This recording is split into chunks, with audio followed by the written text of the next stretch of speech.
সবথেকে কাছের মানুষগুলো একটা সময় পর আমাদের ব্লক লিস্টে থাকে।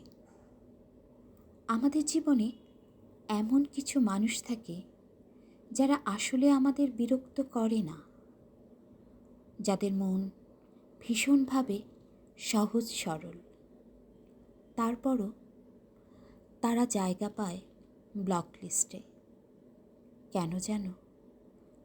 কারণ একটা সময় পর সে সমস্ত মানুষগুলোর প্রতি আমাদের মন থাকে না, চেনা অভ্যাসগুলোতে ভাটা পড়ে।